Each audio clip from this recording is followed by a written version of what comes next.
Assalamualaikum warahmatullahi wabarakatuh. Alhamdulillah alladzi hadana li hadza wa ma kunna linahtadiya laula an hadanallah.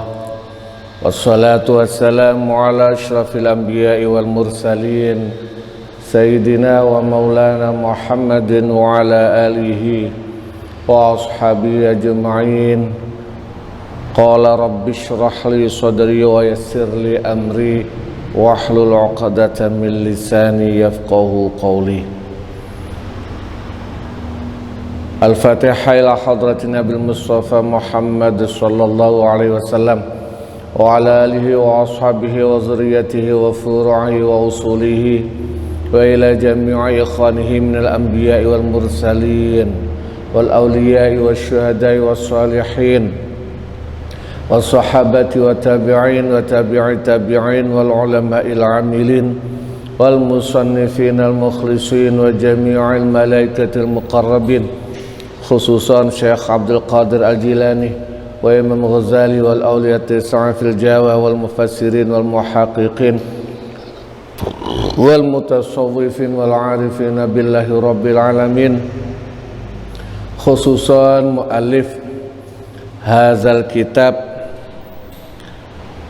Hikam Ibnu Athaillah Syekh Ahmad bin Muhammad bin Abdul Karim bin Athaillah Sakandari, muallif kitab Iqadul Himam fi Syarhil Hikam Syekh Ibnu Ajib Al-Hasani, muallif syarah hadzal kitab Syekh Abdullah Syarqawi, syarah hikam muallif kitab syarah hikam Syekh Ibnu Abbad Naqsi Ar-Rundi, wa ila jami'i syarihi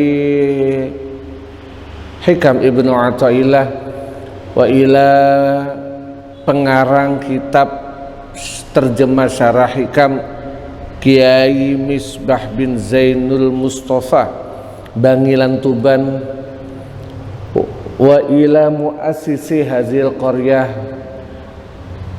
Desa Bangsri wa ala alihim wa ashabihim wa zurriyatihim wa furu'ihim wa usulihim wa ahli baitihim wa ahli silsilatihim wal akhizin anhum syai'un lillah wa lana wa lahumul Fatihah. Bismillahirrahmanirrahim. Alhamdulillahi rabbil alamin arrahmanir rahim maliki yaumiddin. Iyyaka na'budu wa iyyaka nasta'in ihdinas siratal mustaqim siratal ladzina an'amta 'alaihim ghairil maghdubi 'alaihim waladdallin. Amin. Bapak-bapak, saudara-saudara, ibu-ibu rahimakumullah, langsung mawon kitab syarah Hikam Ibnu Athaillah yang bawa kitab halaman 51. Kita masuk hikam ke-11. Dalam hikmah sebelumnya Syekh Ibnu Athaillah memberikan gambaran amal-amal itu buahnya dengan berbagai macam karakter orang yang mengamalkan, dan sedemikian banyak amal itu kuncinya adalah sirrul ikhlas, rahasia yaitu berupa ikhlas.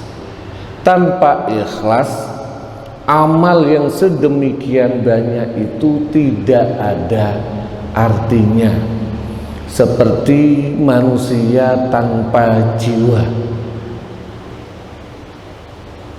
Maka manusia tanpa jiwa tidak berarti apa-apa, namanya juga mayit dan sebagainya. Maka betapa pentingnya ikhlas itu.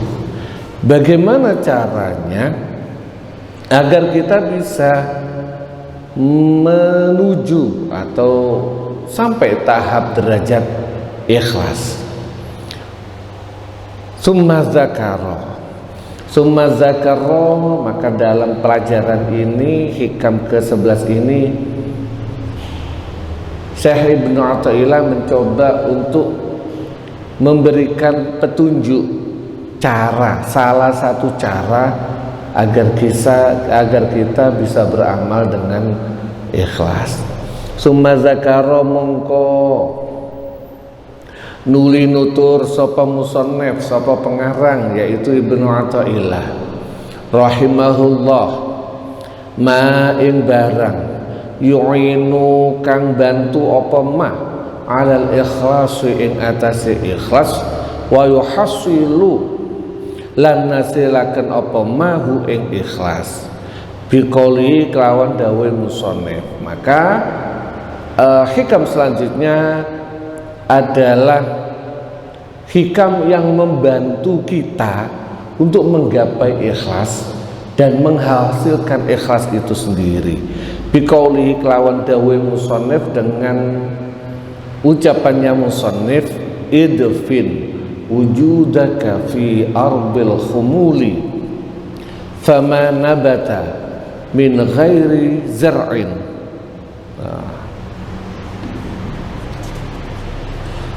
Fama nabata min ghairi zar'in la yatimmu nitajuhu. Ya.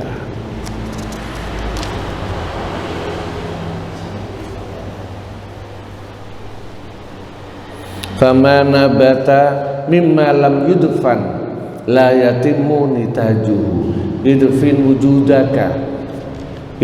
wujudaka fi ardil khumuli fama nabata mimma lam yudfan la yatimmu nitajuhu. Idfin mendemo sira wujudaka ing wujud ira fi ardil khumuli ing dalem bumi khumul. Tanamlah keberadaanmu, bukan tanamlah dirimu, bukan tanamlah gerakanmu, tidak. Yang ditanam adalah keberadaanmu. Jadi kita tetap beramal, kita tetap berusaha, kita tetap beribadah, tapi tanpa menonjolkan diri,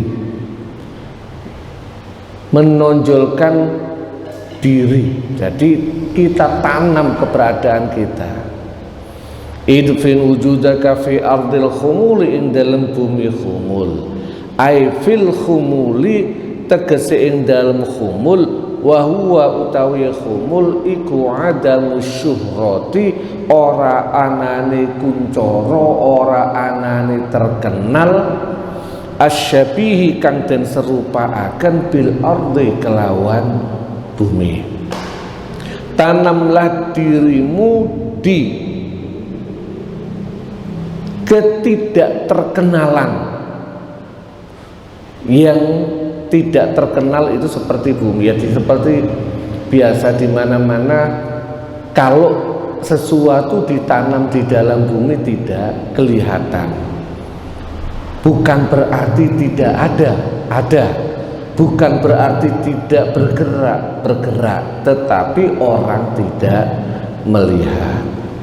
Wa dafnu wujudika utawi mendem wujud ira, keberadaanmu fi ing dalem khumul iku alla tata'ata, iku alla tata'ata yen to ora nandangi sapa sira asbabasy syuhrati ing pira-pira sebabe kuncara, ing pira-pira sebabe terkenal. Di antara bagaimana sih menanam diri, menanam keberadaan kita di sebuah keberadaan kita di dalam bumi, itu caranya adalah agar kita tidak melaksanakan sesuatu yang membuat kita terkenal. Kita membuat kita yang ngetok-ngetok, pamer lah. Jadi ada orang itu mau bekerja jika namanya tertulis, mau bekerja jika namanya disebut, mau bekerja jika dia ada di depan. Nah, itu tanda, salah satu tanda, mohon maaf, salah satu tanda orang yang tidak ikhlas. Orang ikhlas itu ketika bekerja, ketika berkegiatan, ketika dia melaksanakan sesuatu, baik dia dikenal atau tidak, ditulis atau tidak, disebut namanya atau tidak, duduk di depan atau tidak ngefek. Bi antarodo kelawan yento mapaaken sapa sira nafsaka ing awak ira lil manasibi maring pira-pira kedudukan wa ghairiha lan liyane manasib. Jadi seakan-akan menyodorkan diri kita agar mendapatkan posisi. Nah, bahasa mriki niku mayok-mayok. Jadi ya bekerja saja, nggak usah menonjolkan diri amping-amping. Nek bahasa ngen kula niku amping-amping. Amping-amping itu biar kelihatan, biar dipanggil. Kerja getu biar dipanggil, le sini, sapa jenengmu? Nggak perlu begitu. Jangan ya, apalagi itu pamer, berarti membuat ibadah kita, usaha kita itu bisa menjadi tidak ikhlas. Lebih parah, maka iya bagaimana caranya kita nggak amping-amping, kita gak mayok-mayok, tetap berkarya. Kalau ternyata karya kita tidak diakui orang, misalnya kita bekerja bisa-bisa, kok gak ada yang mengapresiasi, ya santai saja. Yang bekerja itu untuk Allah, untuk kepentingan umat. Kalau ternyata nggak ada orang yang tahu, nggak ada orang yang mengapresiasi, iya santai saja, cuek saja, karena yang kita kerjakan untuk Allah. Mimma bayani barang fihi kang tetep ing dalem apa intisyarus saiti gumelare sebutan. Kedudukan ini apa? Tidak harus kedudukan dalam bentuk pangkat, tidak. Kadang ada orang itu ya cuma iku lho arek rajin, hanya itu saja. Atau kadang ada orang itu pingin dijuluki nyeleneh, sehingga dia melaksanakan tindakan-tindakan nyeleneh. Itu juga termasuk salah satu ketidakikhlasan. Salah satu contoh, saya pribadi pernah, ini saya mencontohkan saya aja, nggak usah orang lain. Saya dulu itu pernah pingin rodok nyeleneh, pingin pakai peci,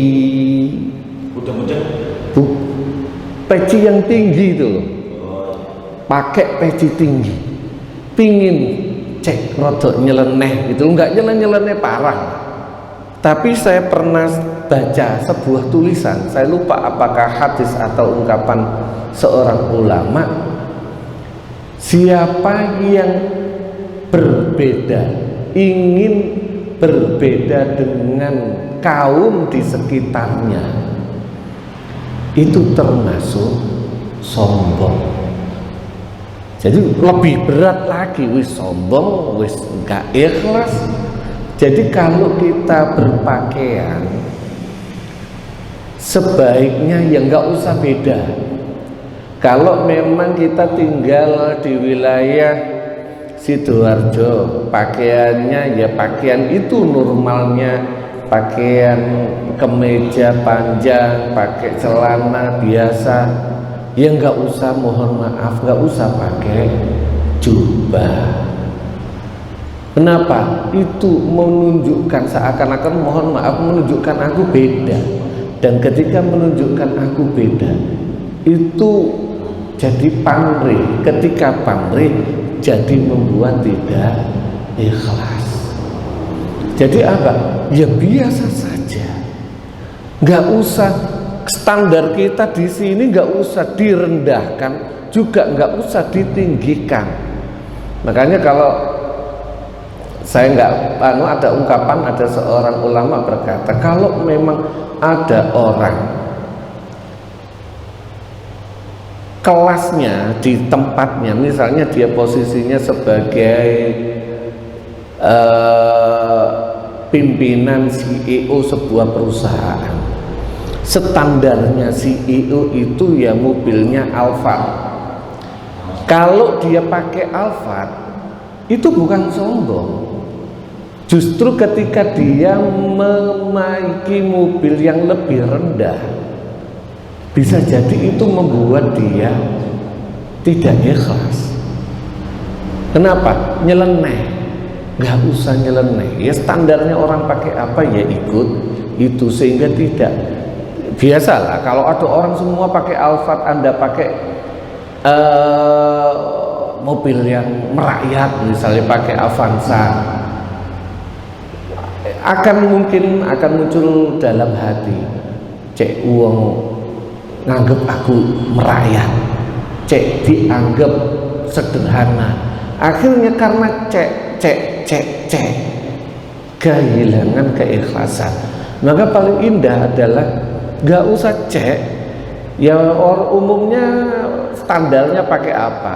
Innova, ya pakai Innova.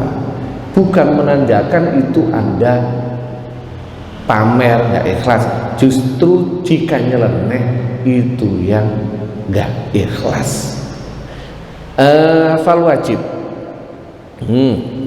Fa in salakta mongko lamun ngambah sapa sira at-tariqa ing dalan usul ba'da syuhratika sause kuncarane ira, fal wajib mongko utawi kang wajib alaika ing atase sira iku at-tawaddu. Jika ternyata Anda itu sudah terlanjur terkenal, wis ngetop, baru menemukan lu ternyata begitu terkenal itu berbahaya terhadap keikhlasan kita. Bagaimana caranya? Ya tawadhu, calm down, nggak terus dinaikkan tensinya, diturunkan sedikit. Tawadhu, lebih calm down, tanpa harus keluar dari itu semua, tapi menurunkan tensinya. At-tawaddu'u wa alla tara lan yanto ora ningali sapa sira li nafsika maring awak sira maqaman ing siji maqam, wala tara lan ora ningali sapa sira ma ing barang antakan utawi sira fihi iku tetep ing dalem ma bayane minal manasibi saking pira-pira kedudukan wa ghairi halan liyane suci wa ghairi halan liyane manasib syai'an ing suwiji-wiji aziman kang agung. Karena tawadhu maka Anda tidak perlu melihat bahwasanya posisi itu membuat Anda menjadi orang yang hebat. Ini kalau terkenal dalam urusan duniawi mungkin calm down-nya enak, tapi ada orang justru terkenalnya menjadi ustadz, itu calm down-nya susah. Kenapa? Ustadz itu kalau sudah terkenal, kiai itu kalau sudah terkenal, undangannya, saya nggak ngomong job kok, kayaknya jobnya, undangannya itu 3 tahun ke depan sudah full, sehingga untuk countdown-nya itu lebih susah. Nah, bagaimana caranya? Apakah ditolak? Ya enggak begitu juga. tetap dijalani, tapi lagi-lagi menganggap bahwasanya itu bukan sesuatu yang hebat, tetapi justru sesuatu yang tugas, sebagai tugas. Saya ingat guru kami Kiai Jamaluddin Tambak Beras pernah menyampaikan, beliau itu pingin berhenti ceramah di pengajian umum. Beliau itu pingin berhenti ceramah di pengajian umum, lebih fokus ngopeni pondok, lebih fokus ngopeni sekolah. Jadi beliau bercerita waktu istirahat beliau waktu itu sangat minim, sangat minim, gak ada waktu istirahat, sehingga beliau punya keinginan gak pengajian umum lagi. Dan hal itu disampaikan ke guru beliau, kalau nggak salah sama guru beliau, ojo, tugasmu tetap harus ngopeni undangan-undangan itu. Nah, dari situ pengajian-pengajian itu tidak membuat beliau, kalau kita lihat sudut pandangnya, tidak melihat beliau merasa hebat, tidak, malah menganggap itu hanya sebagai tugas, ngelakoni perintah guru untuk tetap menjalankan tugas. Ada orang misalnya kalau sudah ceramahnya bagus, ceramahnya terkenal, kadang ngapunten rumongso punya fans dan sebagainya, sehingga booming. Nah, kadang-kadang kalau Allah itu mencintai orang tersebut, kadang orang tersebut itu sesekali dicubit sama Allah, sesekali dijatuhkan sama Allah, entah karena kepleset atau diplesetkan orang. Saya ngambil contoh misalnya Kiai Muwafiq, Gus Miftah.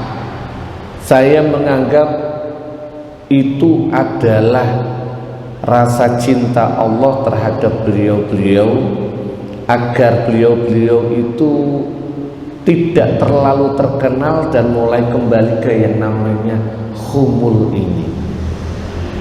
Walaupun saya yakin beliau-beliau waktu itu jatuhnya dijatuhkan bukan karena kepleset pun.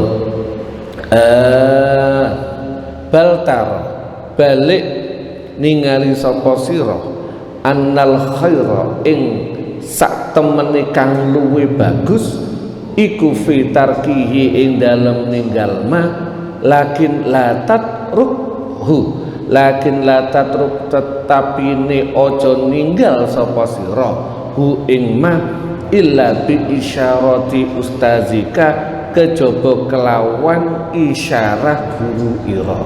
Ini yang tadi saya sampaikan, Yai Jamal Tambak Beras itu tidak meninggalkan itu kecuali atas izin gurunya, dan waktu itu guru beliau tidak mengizinkan, atau bi iznin utawa kelawan izin ilahiyin kang bangsa pangeran, atau dengan izin ketuhanan. Artinya apa? Ya bisa jadi peristiwa-peristiwa yang dialami oleh Gus Muwafiq waktu itu kepleset, atau yang Gus Miftah waktu itu kepleset, yang akhirnya dijadikan di framing sama orang-orang, itu salah satunya adalah iznin ilahi. Jadi sudut pandang yang enak.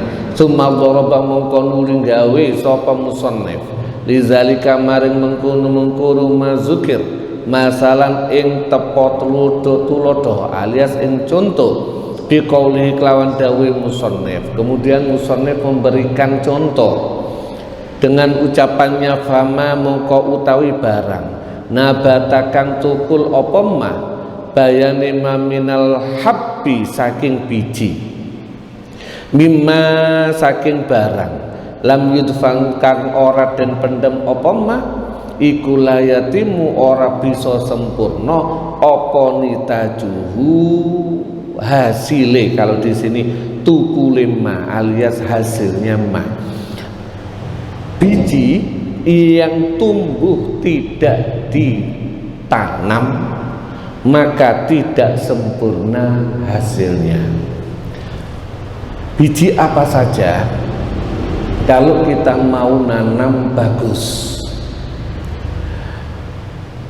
ya kita tanam dia, kita gali lubang, kita taruh di dalam tanah, entah itu di dalam tanah yang ada di polybag maupun ditanam apapun itu.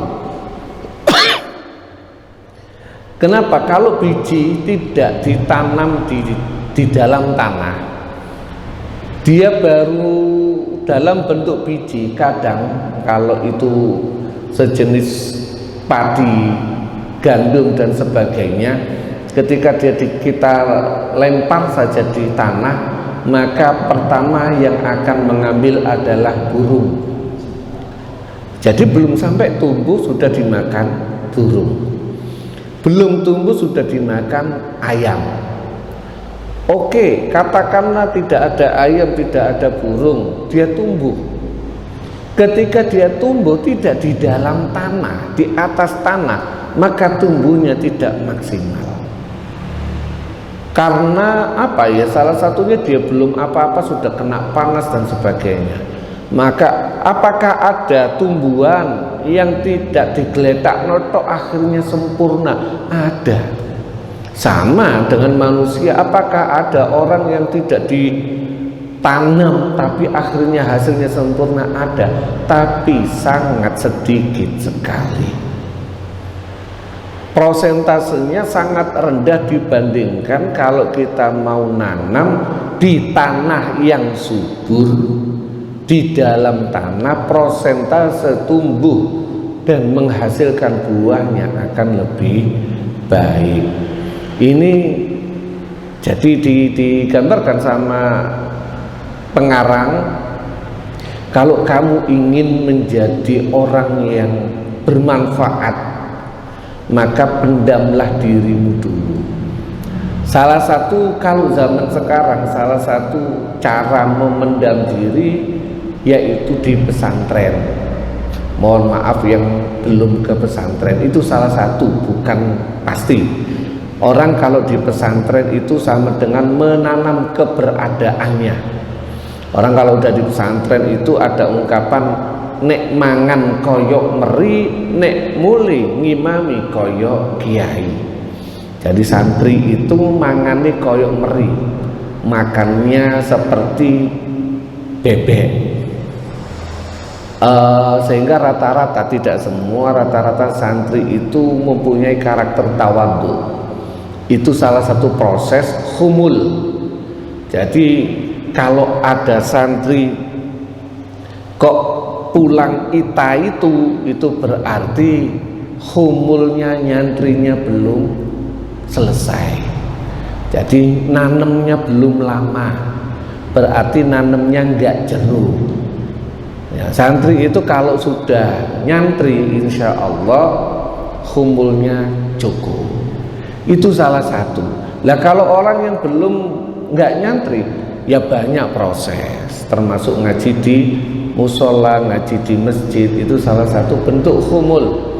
Ada seorang pejabat ikut ngaji di masjid-masjid, itu salah satu bentuk humul, salah satu bentuk metawadukkan dirinya. Bal yakhruju, kalau yang tumbuh yang tidak ditanam, bal yakhruju balik metu apa mah dhaifan halil lemah hale apes musfarron turkuru. Pohon yang tidak ditanam biasanya lemah dan kurus.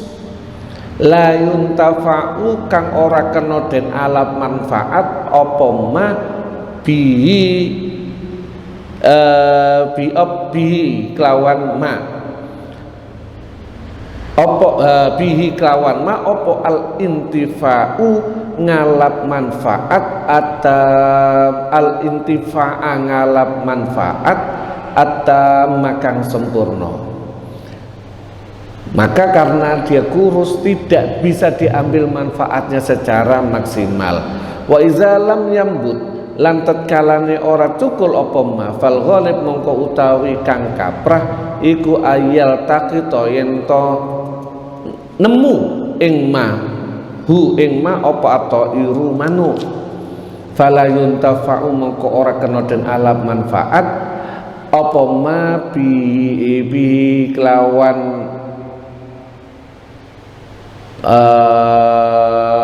mana bata aidon halimane wa kadzalika lan kaya iku mengkono-mengkono mana bata asaliku utawi salik iza ta'ata tatkalane nandangi sapa salik asbab syuhrati ing pira-pira sebabe terkenal. Seperti pohon tadi, jika ada orang terutama yang salik yang ingin menggapai ridho ilahi, melakukan sebuah pekerjaan yang membuat sebab dirinya terkenal fi bidayati ing dalam permulaan salik qalla mongko sithik apa ayyuf lihayen to bejo sapa salik fi nihayati ing dalam pungkasane salik. Jika di awal dia mencoba untuk mencari cara agar terkenal, maka sangat sedikit sekali kemungkinan dia sukses di akhirnya. Wa bi qadri tahaqquqi lan kelawan kira-kirane nyatani salik biwasfil khumuli kelawan sifat khumul ora terkenal ya tahaqqaqu mengko dadi nyata lahu maring salik apa maqamul ikhlasi maqam ikhlas. Seberapa dia mencapai derajat sifat khumul tidak terkenal, begitu juga seiring dengan dia mencapai derajat ikhlas. Famabna amrihi mongko utawi mapane perkara salik fil ibtidai ing dalam permulaane alal firari iku tetep ing atase mlayu minal khalqi saking makhluk wa ikhmalu zikri lan nyepekaken sebutan wa adami hubbi syuhrati lan ora anani demen terkenal hatta iza faniyat hingga tetkalane rusak apa ausafuhu pira-pira sifate salik wa baqiya lan tetep sapa salik bi rabbihi kelawan pangeran salik kana mongko ana sapa salik iku ma maulahu sertane bendarane salik.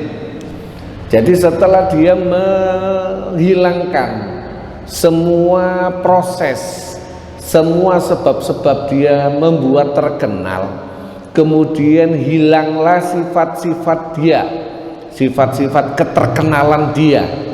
Ketika dia semakin tidak terkenal, maka otomatis dia punya waktu untuk bermesraan dengan Tuhannya.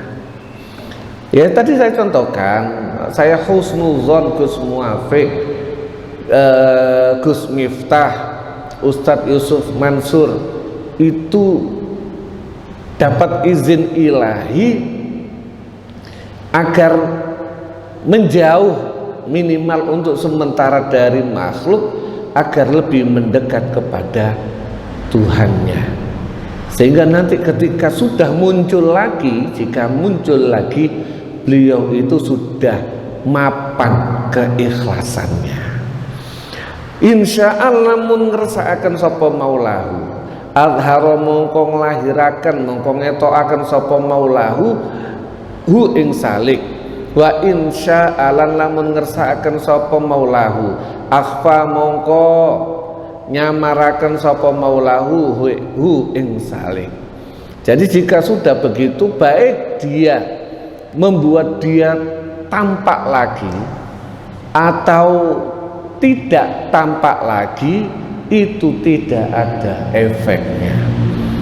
Qala dawuh sapa Sayyidi Abul Abbas Al-Mursi, kalau nggak salah, qaddasallahu sirrahu, Syekh Abul Abbas Al-Mursi pernah dawuh, man utawi sapane wong iku ahabba demen sapa man az-zuhura ing pertelo, fahuwa mongko utawi man iku abduz zuhuri kawulane tampak.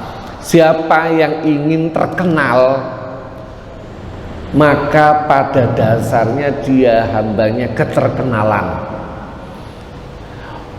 Waman utawi sapane wong iku ahabba demen sapa man al khafa'a ing samar, bahwa mongko utawi man iku abdul khafa'i kawulane samar.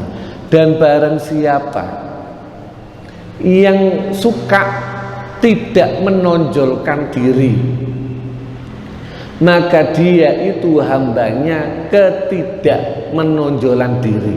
Terus bagaimana? Terkenal nggak boleh, nggak terkenal nggak boleh. Waman utawi sapane wong iku kana ana sopaban iku abdun iku abedan kawula lillahi maring Gusti Allah, fasawaun mongko iku padha Allahi ngatasé man azhara utawi yen tong lahiraken sapa Allah hu ing man au akhfa utawa nyamaraken sapa Allah hu ing man. Hamba Allah itu tidak ada bedanya dia tampak atau tidak. Ya amal itu ya udah berbuat saja, nggak diapresiasi sama atasan ya nggak usah beban. Ini biasalah, mohon maaf kalau yang jadi pegawai, yang jadi guru, kadang mohon maaf sudah maksimal berusaha, tapi sama kepala sekolah, sama atasan kok nggak dianggap. Aku sudah maksimal tapi nggak ada yang belain, nggak ada, ya santai saja, karena ya maksimalmu itu untuk Allah yang akhirnya kembali kepada dirimu sendiri. Nggak usah mencari cara agar diakui oleh atasan, nggak usah, ya berbuat saja. Atau misalnya anggota dewan berusaha sudah memberikan maksimal agar bikin peraturan-peraturan perundang-undangan yang ingin menyejahterakan rakyat. Lah kok ternyata hasil undang-undang itu kadang-kadang mohon maaf diakui sama atasannya, padahal itu ide dia tapi diakui sama atasannya. Jadi seakan-akan akhirnya yang terkenal atasannya.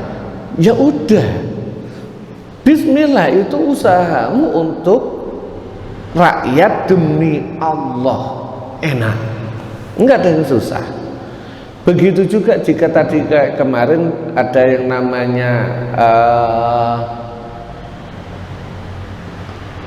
tidak ikhlas secara khafi, ya dia tidak melakukan karena biar tidak diomong, ya itu juga sama, itu juga membuat seseorang tidak ikhlas. Jadi berbuat saja, dilihat, ya nggak perlu sampai sembunyi-sembunyi. Ada orang itu gak enak biar nggak kelihatan, ya itu salah juga. Itu berarti kamu itu sama dengan misalnya ingin menjaga biar tidak kelihatan, dia angkat-angkat kursi, ketika ada atasannya malah nggak angkat-angkat kursi, ya enggak, ya salah juga. Ya tetap aja angkat-angkat kursi, ada dia nggak ada dia, harusnya sama, sehingga hidup itu enak. Kenapa? Karena kita berbuat karena Allah, sehingga orang tidak mengapresiasi santai, orang tidak ada yang tahu santai, semuanya serba mudah karena semua kita lakukan untuk Allah. Apakah ada, nah ini mungkin kadang-kadang ada orang model begini itu, apakah ada dasarnya dalam, apakah Rasulullah pernah melaksanakan? Jawabannya pernah. Kapan itu? Sebelum Rasulullah diutus menjadi nabi, Rasulullah itu menanam keberadaannya di dalam Gua Hira hampir tiap bulan Ramadan. Tiap bulan Ramadan 1 bulan penuh beliau menanam keberadaannya, dan hampir semua nabi pernah menjalani itu. Nah, ini menunjukkan bahwasanya kalau memang tadi ada orang mampu, dia mampu untuk menjadi kepala sekolah, terus karena dia pingin ikhlas dia nggak mau jadi kepala sekolah, padahal yang lain jika ini tidak dia pegang, sekolah itu akan lebih berantakan. Ketika dia meninggalkan jabatan kepala sekolah itu justru tidak ikhlas. Kalau memang dia mampu, bila perlu tawarkan, bahasa bukan menonjolkan diri tidak, tetapi mendaftarkan diri. Ya daftar, karena mampu kok. Apakah ada contohnya? Ada. Nabiullah Yusuf alaihissalam ketika sudah selesai, ketika sudah meramalkan masa depan dan apa solusinya, Nabi Yusuf langsung menawarkan diri. Ya jadikan saya wazir, jadikan saya menteri untuk mengelola ini, karena menurut pendapat Nabi Yusuf itulah solusi yang terbaik. Jika itu dipegang orang lain bisa jadi malah membahayakan banyak orang. Artinya jika Anda merasa mampu, ya jalan, daftar, Anda layak, daripada itu dipegang orang lain. Menurut kita justru akan berantakan. Apakah Nabi Yusuf juga pernah mengalami khumul? Pernah. Nabi Yusuf sebelumnya ditanam sama Allah dalam bentuk yang namanya penjara. Nah, penjara itu adalah bagian dari yang namanya khumul, menanam keberadaan. Artinya banyak hal yang membuat kita harus banyak menanam. Atau misalnya ada orang yang super sibuk sekarang ini,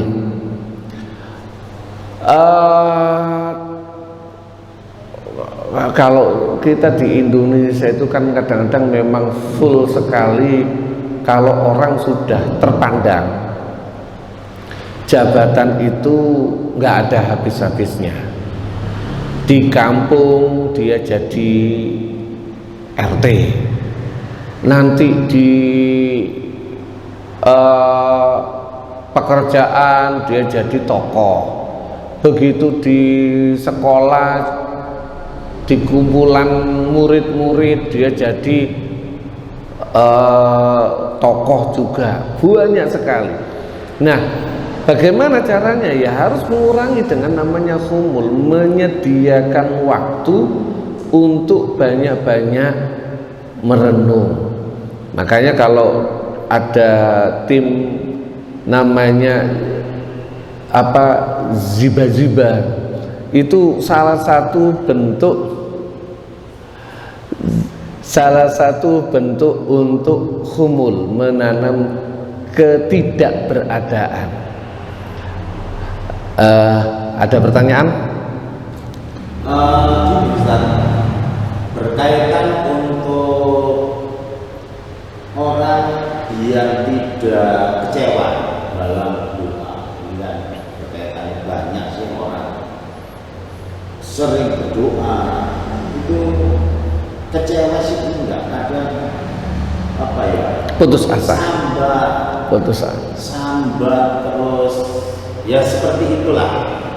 Gimana sih caranya itu, meskipun berdoa sudah berkali-kali, terus kita itu tingkat kepasrahannya tinggi, apa sih untuk membuat kita itu biar ada peningkat kepasrahan tinggi, belajarnya itu seperti apa? Ada bedanya antara pasrah dengan putus asa. Kadang orang itu bukan pasrah, ketika doa kok dalam tanda kutip gak diijabahi terus, itu orang itu tahap titik putus asa. Nah, kenapa dia sampai tahap putus asa? Karena dia, mohon maaf, kurang bersyukurnya, kurang keyakinan akan diijabahi sama Allah. Jadi gini loh, orang itu kalau bisa sebelum berdoa kepada Allah, husnuzon dulu kepada Gusti Allah. Husnuzon sama Gusti Allah itu apa? Husnuzon bahwasanya Allah mampu untuk memberikan apa yang kita minta, itu pertama. Kedua, husnuzon bahwasanya Allah pasti mengijabahi permintaan kita. Itu harus husnuzon. Ketiga, jika ternyata apa yang kita minta tidak terpenuhi, kita harus husnuzon bahwasanya tidak diijabahinya permintaan kita itu justru untuk kebaikan kita. Jadi kadang terhalangnya kita atas apa yang kita minta itu kadang justru kebaikan kita. Contoh, nah ini semua harus ditimbulkan husnuzon. Ketika kita husnuzon, enak dalam menyikapi, minta-minta aja sama Allah. Harus yakin bahwasanya pasti diijabahi sama Allah, walaupun kadang diijabahnya dalam bentuk yang lain. Contoh, kita disayang sama orang tua, anggaplah kita anak kecil, atau kita sebagai orang tua punya anak kecil, kita sayang banget sama anak, dan anak kita sayang banget sama kita. Maka dalam hari-hari ketika setiap kali anak kita minta, kita kasih, minta main dan sebagainya, kita kasih. Suatu hari anak kita nggak enak badan, sakit, minta es, dikasih tidak? Sebagai orang tua kasih tidak? Kalau orang tua bijaksana, orang tua sayang anak, nggak bakalan dikasih. Saking sayangnya orang tua, justru tidak dikasih permintaan anak tersebut. Nah, kalau anak tersebut pinter, husnuzon, insya Allah enak. Masalahnya kita ini kayak anak kecil, kita minta sesuatu ternyata tidak dikasih sama Allah, beranggapan itu kita salah permintaan atau apa. Tidak, mintalah terserah, tapi kita harus yakin Allah tidak ngasih saat ini bukan karena tidak dikasih, tapi memang dibentukkan lain. Di zaman sekarang, zaman mungkin saya tidak senang mengatakan zaman susah. Jadi pola pikir kita itu berpengaruh terhadap masa depan kita, berpengaruh juga terhadap rezeki kita. Ini pola pikir namanya hukum semesta. Hukum semesta itu dalam kajian kitab tauhid disebut dengan sunnatullah. Hukum semesta itu ada salah satu hukum namanya daya tarik menarik, gaya. Gaya itu daya tarik menarik. Jika hal positif akan menarik positif, jika hal negatif akan menarik hal negatif. Kita jika berpositif pikiran, maka hal-hal yang positif akan datang terhadap kita. Tapi jika kita negatif, maka justru hal-hal negatif datang kepada kita. Contoh, tadi doa, kita masih bersikap dalam doa nang Gusti Allah. Dalam hati kita punya anggapan, kok gak dituruti ambek Gusti Allah, maka mohon maaf, bakalan setiap keinginan kita bakalan terhambat. Karena apa? Karena kita menimbulkan hal negatif. Orang-orang tua kita itu sangat bijak. Anak berat, gemuk, biasanya gak pernah bilang berat, lemu nirek, tidak. Gemoy. Itu orang tua-tua dulu kita itu apa ya? Menumbuhkan hal positif itu gampang. Anak pipinya nyempluk, padahal bahasa lainnya gemuk, tapi tidak menyebut gemuknya. Pipinya cabi. Apa? Agar atmosfer positif itu datang, sehingga hal-hal positif datang tetap sama dia. Tapi kalau jika kita hal negatif, doa gak dijabahi ambil Allah, kapan ya? Yakin lama. Kenapa? Bukan karena Allah tidak mengijabahi, karena kamu belum siap untuk dikasih. Anak minta es krim, dia tetap nangelai, akhirnya gak sembuh-sembuh, ya gak bakalan dikasih es krim sama orang tua. Sampai dia mulai badannya fit, sehat, es krimnya dikasih. Bahkan mungkin lebih, kurang lebih gitu. Jadi apa yang kita minta, yakin, husnuzon, Allah akan memberikan yang lebih baik. Jika yang kita sebutkan belum terpenuhi. Ada sebuah buku itu justru kalau minta itu jangan nanggung, sebutkan lengkap. Ya Allah, kalau ingin mobil, ya Allah saya minta mobil Kijang Innova tipe V warna hitam Matic. Bisa. Kenapa? Bayangan kita itu sudah harus fokus. Satu mobil, oke, sudah. Karena ini janji Allah bahwasanya setiap apa yang kita minta sudah pasti diijabahi, maka setelah itu kita harus bersyukur, ya Allah, matur nuwun, mobil sudah sampeyan kasih, walaupun mobil itu belum dapat. Sama dengan kita minta mobil, mengajukan kredit di leasing. Begitu kita mengajukan kredit, leasing bilang kepada kita, Pak, pengajuan sampean di ACC. Ini orang kalau normal senang apa tidak? Senang.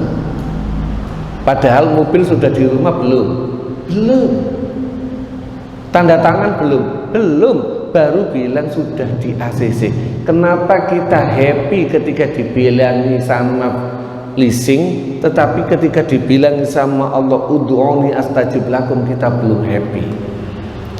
Maka sikap yang benar adalah ketika kita berdoa, habis berdoa langsung bersyukur, ya Allah terima kasih sudah panjenengan ACC pendungu kita. Tapi kalau kita berdoa sudah dijabahi enggak ya, dijabahi enggak ya, enggak. Jadi mohon maaf, dasar.